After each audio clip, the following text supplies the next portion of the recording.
Olá, meus irmãos do curso Pastoral 2. Aqui é o pastor e professor Wellington Barci, professor de Introdução do Novo Testamento 3, né? Comigo, os irmãos estão estudando de aos Hebreus até o Apocalipse. Nós tivemos aula sobre o estudo panorâmico destas matérias, né, desses livros sagrados, inspirados, canônicos que estão lá na nossa Bíblia, no Novo Testamento. E havendo nós feito o estudo panorâmico de cada livro, nós temos hoje essa última aula, né, para fechar o semestre com chave de ouro. E falando no fechamento do semestre, eu quero parabenizar aos irmãos, não só por terem iniciado o curso, mas por estarem concluindo. Nós tivemos aí encontros virtuais, aula à distância, e eu, por exemplo, eu não sei se alguém acabou desistindo no curso, né? Do curso durante o curso. Mas, sem desmerecer quem desistiu, por uma causa ou outra, nós nem sequer sabemos se houve desistência e muito menos a causa, o motivo, né? Mas, enfim, parabéns a você que começou, que concluiu mais um ciclo, mais uma etapa, mais um projeto na sua vida. Isso é muito importante, né? Nós concluirmos aquilo que nós começamos. A vitória na vida cristã, ela não está no começo, nem no meio, mas no fim, né? Melhor é o fim de todas as coisas do que o começo delas, diz a palavra de Deus lá em Eclesiastes. E também lá a Daniel, lá no livro de Daniel, no finalzinho do livro, Deus vai dizer a Daniel: "E tu, Daniel, vai até o fim." Daniel já estava idoso, já era um ancião, cabelos brancos, já tinha passado cativeiros, né? Passou pelo Império Babilônico, estava no finalzinho da sua vida no Império Medo-Persa. E tendo já passado por tantas experiências, por tantas coisas, já estava velhinho, mas mesmo assim Deus disse: "Tu, Daniel, vai até o fim." É no fim que nós temos vitória, viu, irmãos? Muito bem. O que eu queria então nesta aula, nesta última aula, falar aos irmãos? Os livros que nós estudamos, aos Hebreus, depois a Epístola de Tiago, as Epístolas de Pedro, as Epístolas de João, Judas, a Epístola de Judas e o Apocalipse, né? Nós sabemos que alguns desses livros são chamados de epístolas universais. Por quê? Porque, embora elas tinham endereço, elas tinham um destino, um destinatário, mas elas assim eram praticamente escritos para uma determinada região e que aqueles escritos ali deveriam fazer um rodízio, deveria circular aquelas epístolas, né? Então, com exceção de Hebreus, que ela tinha um destinatário e que quando nós estudamos aos Hebreus, nós explicamos que é difícil até hoje explicar de fato quem são os destinatários, né? A gente sabe que são hebreus, são judeus crentes que haviam convertido a Cristo, haviam deixado o judaísmo, eram cristãos, mas que estavam sendo tentados a voltarem para o judaísmo. Isto porque no Império Romano, que agora o Império estava perseguindo a igreja, né? A igreja até então ela era perseguida pelos judeus. Os judeus perseguiram Jesus, perseguiram os apóstolos, perseguiam a igreja aonde ela chegava, né? Mas depois o Império Romano começou a perseguir. E o Império Romano não perseguia, ele reconhecia a religião judaica, ele reconhecia o judaísmo. Então, o crente que era judeu, para fugir da tentação, ele poderia voltar ao judaísmo e assim ele não seria perseguido. Mas se ele voltasse ao judaísmo, ele estaria voltando para trás. E o autor aos Hebreus diz lá, né, que Deus não tem prazer naquele que retrocede. Deus, ele não tem prazer, porque voltar ao judaísmo, embora poderia se alegar, né, é o mesmo Deus, é o Deus do Antigo Testamento, é o Deus que os cristãos também adoram. Mas, irmãos, havia muito mais do que isso, né? Era voltar ao judaísmo, era voltar aos rudimentos, e voltar aos rudimentos era um retrocesso na fé, mas também era ao voltar para a sinagoga, os líderes das sinagogas exigiam que esses judeus eles negassem a Jesus publicamente. Então, ao voltarem para a sinagoga, eles deveriam dizer: olha, eu, fulano de tal, eu nego, eu rejeito que Jesus é o Filho de Deus. Então, esses crentes judeus, especialmente no período da perseguição, foram os que estavam entre a cruz e a espada. Eles viveram um período muito difícil, né? De terem os seus bens expoliados, de perderem as suas atividades comerciais, o seu ganha-pão, de, por um lado, serem mortos, terem a sua família morta, pelo menos presa inicialmente, né? E chegando até o ponto de serem mortos, não só ele, mas a esposa e os filhos, uma situação muito difícil. E também, por outro lado, se eles tentassem escapar negando Jesus, eles perdiam a sua salvação. Então, é uma situação muito complicada. Por isso, a carta aos Hebreus, ela foi escrita, né? Agora, onde estava essa comunidade de hebreus, de crentes judeus?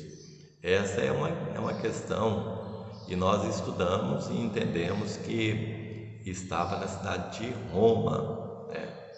Ali eles sofreram. Outros acreditam até que era uma comunidade, era uma igreja, na sua maioria de crentes judeus, que poderiam estar em outra cidade também, uma outra cidade qualquer do Império Romano. Mas enfim, nós acreditamos ser a comunidade em Roma.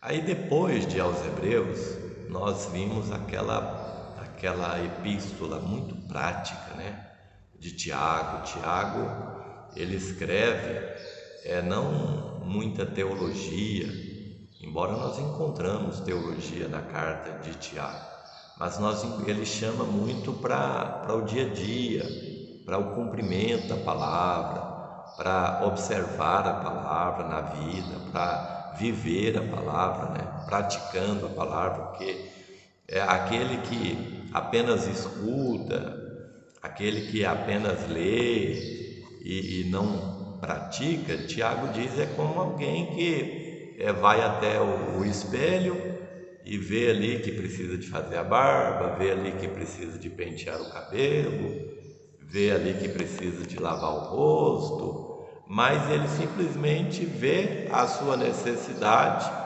e não faz nada. Ele só contempla-se no espelho e vai embora. Então é a pessoa que não pratica aquilo que ele sabe, né?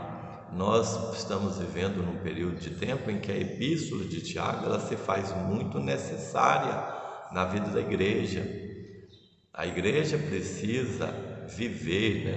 Nós precisamos ter hoje crentes praticantes. Quando eu me converti nos anos 80, eu ouvia falar de católico praticante, porque havia aquele católico que era só de nome, né? Que não praticava, que não ia à missa, que não ia à igreja, que não praticava a doutrina católica. E nós não tínhamos na igreja evangélica esse tipo de coisa. Mas hoje nós chegamos num tempo que tem pessoas que sequer estão indo à igreja, se identificam como crentes, mas que não são crentes praticantes, são crentes que estão vivendo fora da igreja, não estão congregando, talvez não estão vivendo os ensinamentos da palavra, né? E então a epístola de Tiago, ela é muito contemporânea, ela é ideal para os dias em que nós estamos vivendo. Pedro, ele vai escrever 2 epístolas. Pedro vai dizer o seguinte, olha, na sua primeira epístola, Pedro ele vai ensinar que os cristãos que estão na iminência de sofrer ali a perseguição, ele vai confortá-los, porque o próprio Jesus, há alguns anos, ele disse para Pedro assim, olha, e tu quando tu te converteres, Pedro, você deve apacentar, confortar os seus irmãos. E Pedro, ele fez isso, né? E ele também escreve aqueles crentes mais distantes para mostrar para eles como enfrentar dias maus, né? Aí ele vai dizer ali no primeiro capítulo que é ter certeza da salvação, que é viver uma vida depois, na sequência, né, do primeiro capítulo, viver uma vida de submissão, submeter-se às autoridades, submeter-se aos líderes, aos presbíteros, que eram os pastores das igrejas, né? Isso é uma forma de vencer dias maus, né? Submeter-se à palavra de Deus, a Deus, aos líderes, aos governantes e tudo mais. Depois, na segunda epístola, Pedro vai alertar para um terrível problema que já havia chegado lá na época ainda dos apóstolos e que durante toda a existência da igreja, a igreja atravessou, que era o problema do falso profeta, do ensino errado.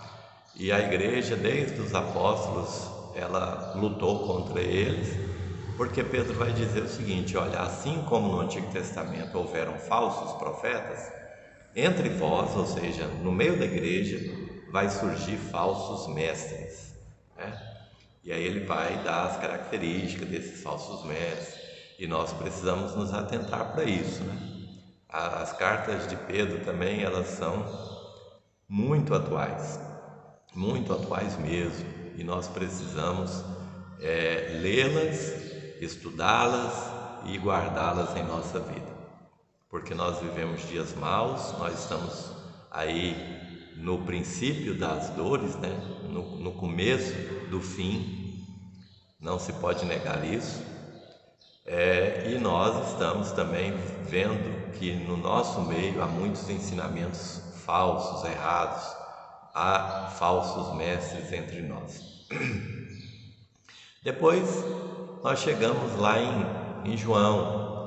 João vai escrever uma carta e falando contra um erro que já nos dias de João ele já existia, que era o gnosticismo. O gnosticismo pregava, era uma doutrina grega e que entrou dentro da igreja, né?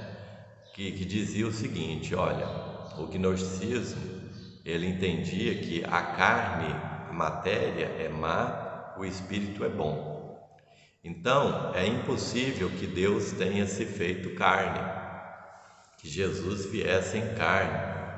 E haviam pessoas dentro da igreja ensinando isso, ensinando que o Espírito de Cristo era bom. Jesus era um homem que recebeu o Espírito do Cristo no seu batismo e que indo morrer na cruz, o Espírito de Cristo saiu dele. Dizia até que quando Jesus andava, por exemplo, na praia, não ficava marcas na areia, porque ele não era humano, ele não tinha um corpo humano, porque o corpo é má, a matéria é má, né?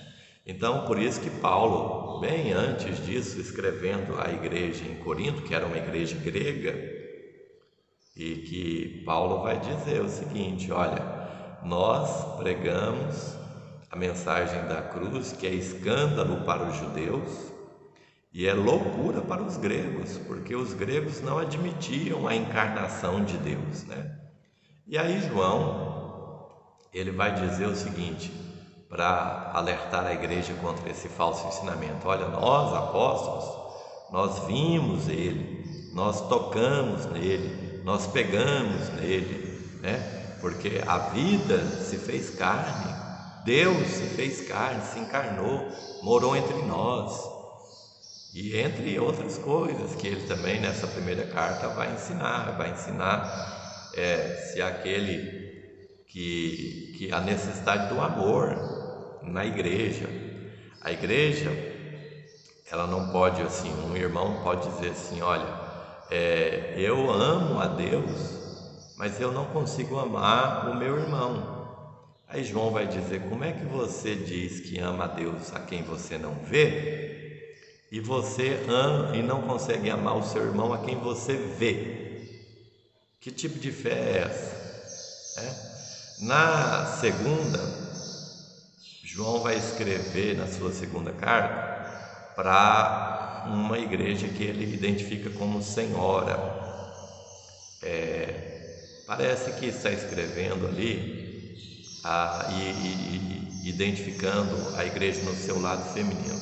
Talvez havia mulheres na igreja que recebiam, né, aqueles itinerantes, porque naquela época dos apóstolos havia pregadores itinerantes, havia aqueles que os apóstolos enviavam, né, davam a eles cartas, e eles saíam pregando. E quando chegavam numa cidade, havia uma certa dificuldade de ficar, por exemplo, numa pensão, porque era um lugar, não era um lugar assim ideal para um homem de Deus naqueles dias.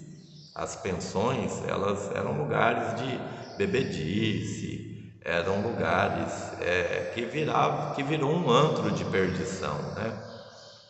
Então era melhor que eles fossem hospedados na casa dos irmãos.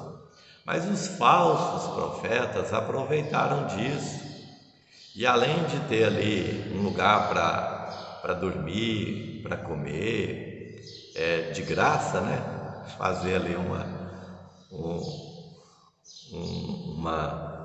comer ali de graça, enfim.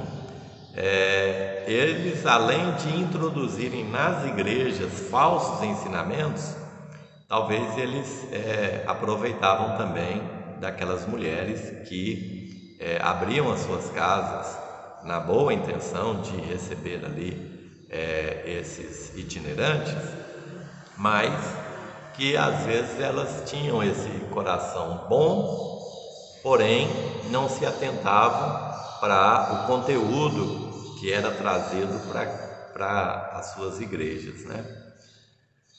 E na terceira, ele vai escrever para um certo Gaio e também um irmão que não recebiam aqueles itinerantes que de fato eram enviados pelo apóstolo João.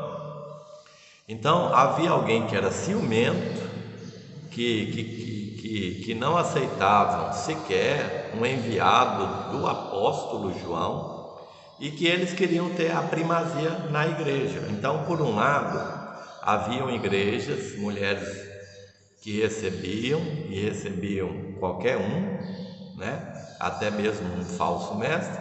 Por outro lado, havia aquele que não recebia, que não apoiava, que não ajudava os itinerantes que de fato eram homens de Deus. Aí nós vamos chegar em Judas, que a semelhança da segunda epístola de Pedro vai combater os falsos mestres. E o Apocalipse, nós tivemos 3 vídeos do Apocalipse, né? Nós vimos aí o ensino do Apocalipse, que é também um ensino muito necessário se fazer para a igreja dos dias em que nós estamos vivendo. Eu espero ter ajudado os futuros pastores, né, que fizeram um curso pastoral, que talvez alguns de vocês estejam já à frente de uma congregação e sabe da dificuldade, do desafio que é pastorear, é guardar a igreja contra os falsos ensinos, né? É visitar, é alimentar o rebanho.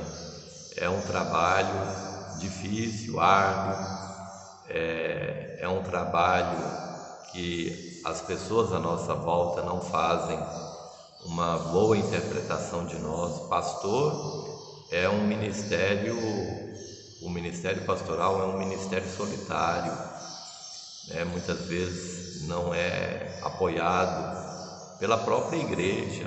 A própria igreja às vezes não sabe interpretar as atitudes do pastor, porque não sabe entender as dores do pastor.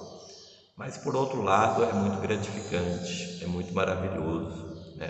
Ter esse chamado, exercer esse chamado, porque é muito bom. Deus, a obra de Deus na terra precisa do ministério de homens comprometidos com a palavra de Deus para abençoar, para pastorear, para ensinar, proteger e guardar o rebanho de Deus. Então, muito obrigado por ter feito parte, né, dessa trajetória dos irmãos e que os irmãos sigam aí o seu ministério na bênção de Deus. Forte abraço, Deus abençoe ricamente. Amém.